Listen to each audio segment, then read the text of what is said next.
Microsoft may be struggling to catch up in the app development department, for example, but one place Windows Phone 8 is doing really well in, they've got a phone with a 41 megapixel camera. I'm Aaron Baker from PhoneDog.com. This is Nokia's newest creation, the Nokia Lumia 1020. It's a Windows Phone 8 device with a 41 megapixel camera. Can this thing compete at the $299 price point with the Apple iPhone 5, the Galaxy S4, and the HTC One? We'll find out in PhoneDog's full video review of the Lumia 1020, which starts right now.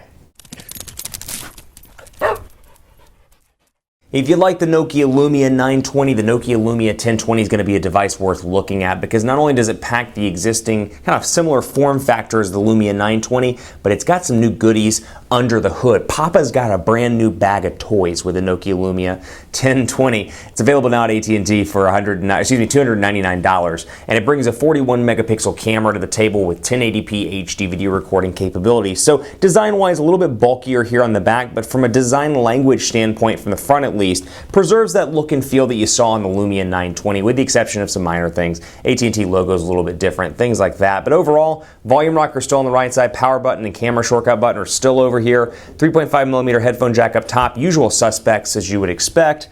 Micro SIM card slot, micro USB charging port, got a lanyard hole down here in your speaker as well. So overall design looks very similar to the Lumia 920, but the big difference here, couple things. One, slightly bigger battery, and then you get the Lumia 1020's 41 megapixel camera over here. And I actually stand corrected, the battery is not any larger. I said that. I'm not quite sure why I said that, but you know what, I'm going to leave it in there because everybody makes mistakes. But you got 2,000 milliamp hour battery in this device. Other specifications include a 1.5 gigahertz dual-core Snapdragon S4 Plus CPU. You got 2 gigabytes of RAM, 32 gigabytes of internal storage on this device, 4G LTE capabilities on AT&T, and then you got a 4.5-inch AMOLED PureMotion HD display. So out of nerd speak there, it's Gorilla Glass 3, and pixels-wise, we're looking at 768 by 1280 pixels to make this an HD display. So it is a really nice display. Colors look great, but again, the star of the show is obviously the camera here. So this is going to be a great device for you if you're okay with Windows Phone 8. You really enjoy the customization it brings, but you want an awesome camera on your smartphone because it really does take incredible pictures. And you're going to want to stay tuned to the PhoneDog website throughout this week as we start to test the camera. I've been working with it over the weekend. Wanted to take a couple of more days to really get some great shots for you, but look for 41, or I should say look for the high resolution shots to appear very soon on the website at PhoneDog.com. But overall, the look and feel here from a software standpoint, very similar to other Windows Phone 8 devices we've seen in the past. But before I jump too far into that, I want to thank our partners at Best Buy Mobile because they give us phones like the Lumia 1020 for use in our One Paw Bandit giveaway game. When you go into Best Buy Mobile to get the 1020, you'll walk out working. They'll get you set up. They'll help you with your camera settings because at Best Buy Mobile, that's one of their programs called Walk Out Working. They want to make sure you're good to go when you walk out the door. So the Lumia 1020, again, specs-wise, not going to compete with the high-end Android devices. It doesn't have a quad-core processor or 64 gigabytes of internal storage, but what I like about this phone, the customization, Windows Phone 8 pioneering a 41 megapixel camera, this is a really nice phone. I think the biggest challenge for the Lumia 1020 is going to be the cell because Windows Phone 8 and Microsoft, they've had a hard time getting people to adopt the platform, even at the traditional $99 price points, $199 price points. So I think it's going to be a challenge for both Nokia and Microsoft, and actually AT&T as well, to market this as a $299 device when you can get the Galaxy S4 or the 16 gigabyte iPhone 5 or HTC One, for example, for around $199. It's just going to be a tough sell. So I think those people, unless they're coming in just looking for an incredible point and shoot phone with a 41 megapixel sensor, it's not going to be the best option. At least they're not going to perceive it as the best option for them. There are some great features on this phone. I really have enjoyed working with this phone. Really been pleased with it overall, but I'm hoping that people can get over that price point. Perhaps you can even find it cheaper on Amazon or through some third-party retailers. Microsoft and Nokia really did it right with the Nokia Lumia 1020, but let's dive in and take a look at what you get out of the box. Now you're going to see a bunch of applications that I've installed in my time working with it, and I wanted to take a couple of days to really get to know this device before I gave it a full video review. So if you're wondering why we're a little bit behind the other publications, I wanted to make sure I had my through and through here, and I knew what I was talking about before I reviewed it. So address book, family map, AT&T locker, navigator, radio, all the AT&T stuff that you're familiar with. A bunch of applications I've installed, CNN, eBay, ESPN Hub comes out of the box. Then you got Xbox games. You got all your Nokia stuff here as well. Here, City Lens, Drive Plus, Maps, Transit. We'll talk about that a little bit later. And if you've watched Nokia videos, you pretty much know what that is. So I want to focus really less on that stuff in these video series or in this video review series, and more about what makes the 1020 different and unique from some of the other stuff on the market. AT&T, my AT&T, Nokia Care, Cinemagraph, Music, Pro Cam, Smart Cam. And we'll talk about the differences between Pro Cam and Smart Cam as well. Got your Outlook stuff, your Office, OneNote, we've got down through here, YouTube Upload, which is something I installed, YP Mobile as well. And like I said, it's not going to go Office as well, so you got a full Office suite. So kind of like Google Docs, or Google Drive, if you will, but a full suite of Office applications right here on your phone. Really nice value add when you look at it. Now, Windows Phone 8 hasn't really changed a whole lot on the Nokia Lumia 1020. It's still the overall look and feel that you would expect from a Windows Phone 8 device. Separated out, as you can see here, my apps by my words. I should say apps by my words. That's a quotable quote. Apps by the letters that they start with. So for example, if I want to go to American, I can click A. If I want to go to YP Mobile, I can click Y. If I want to go to Facebook, I can click F, and it brings me right up there to all those. And I like that. I like the personalization there, and you can do that in contacts as well.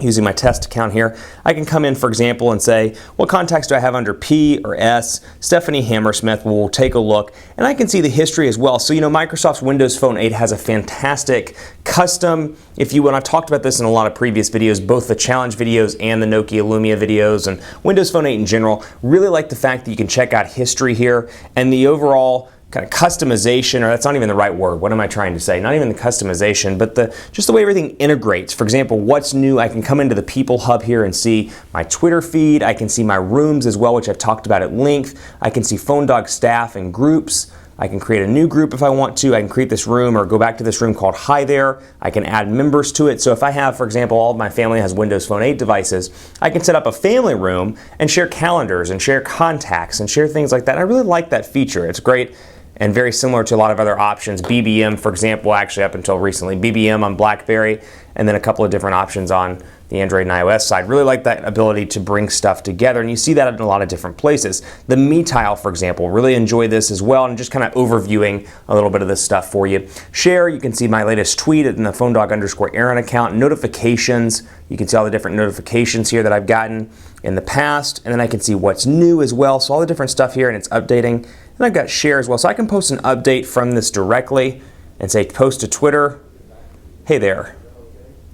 And I can send it, and it'll update right from Windows Phone. So I really like that feature. I like the fact that I don't have to open up Twitter. Very easy to use, and I'm pleased with that. And that's what I like about Windows Phone. And you see that kind of overall message throughout all of Windows Phone. It's intended to be easier to use, and in fact, Microsoft's even used the term in and out and get back to your life. And you really see it a lot throughout this. Now, there are things that I wish, and you've seen this countless times in all the videos, there are things I wish it did. For example, wish the notifications area stayed up there. You know all this stuff if you watch my videos, but that type of stuff perhaps we'll see in future versions of Windows. Let's take a quick look at the Internet Explorer browser here, and you can see, I was reading Political Ticker. We'll go to phonedog.com.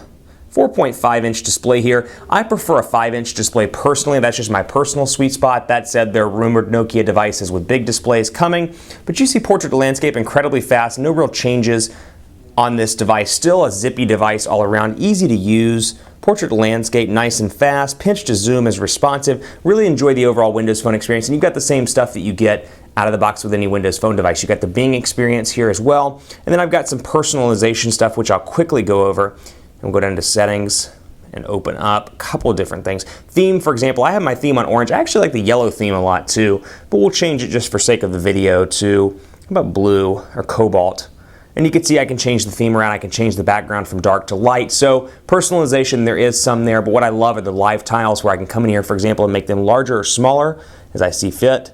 People, for example, I can make big if I want to. I have 3 different sizes with most of them. Some of them you'll see they only have 2 sizes, but have 3 with most of them, including the ones that are built in to Windows Phone 8. So for example, if I want to make AT&T, or I should say my phone icon a little bit smaller, make my messaging icon a little bit bigger, I can see all of my text message previews from this screen. So it's really nice because it's all about what matters most to you. So maybe you don't make a lot of phone calls, want to shrink it up a little bit. You send a lot of text messages though, you want to see who's texting you. You can do that. If you're like me and you rely more on phone calls than you do on text messages, I am on conference calls all day long. I can bring this back here and I can come over here and bring my phone icon back to either full size or the small square size. So it depends on what's most important to you, but what I like about that is it gives you the ability to customize, and you can see some of the customizations I've done here where I get my 3-day forecast in Dallas, I get my American Airlines application, I see my quick preview to my photos, and then my me, and then all the ones I've done down here with LinkedIn and my mail account and my Scout, Local Scout, and then my Office as well. Local Scout's something I find myself using quite a bit when I'm on Windows Phone 8. And there's a Nokia alternative as well, which we'll talk about in just a second, but this is the Windows Phone 8 application. We'll load it up and take a look here. Eat and drink, and basically what it is, I land in San Francisco or New York or Chicago, and I'm like, I'm hungry, what's near the airport? Or I need to stay somewhere, what's a hotel near the airport? It'll bring up all the stuff that's located close to me, and I don't know why it's not loading up a little bit faster. Well, you know what, we'll go ahead and switch to Nokia's version of the application. We'll go down to here, and we'll go down to City Lens, which is the equivalent. Wait for it to load up, start. And then I can explore Dallas. So for example, if I'm looking for accommodations near my office, perhaps I have some PR people coming in to the city and we're having meetings together. Calibrate the compass here, figure 8 motion a couple times. We'll see how many times I have to do this off camera. There we go. And then I can zoom out here and see all the different hotels in the area, or I can switch it up to portrait mode and see where they all are in relation to my office. So I could say, hey PR people, let's have our meetings at 8 a.m. Tuesday morning. You can stay at Westin Dallas, which is not far from my office, be refreshed, and come right over at 7:55, for example. So I like that. Really nice ability. Obviously, I don't use this much in my home city, but when I'm out and about in San Francisco or New York, and despite the fact that I've been to San Francisco 85 times and New York countless times, I still use it on a regular basis, and it's something I like a lot about the Windows Phone platform. Stay tuned for part 2. We'll really focus on the camera in part 2, but I've got some curveballs that I'm going to throw at you, so you want to stick around for the video review part 2 of the Nokia Lumia 1020.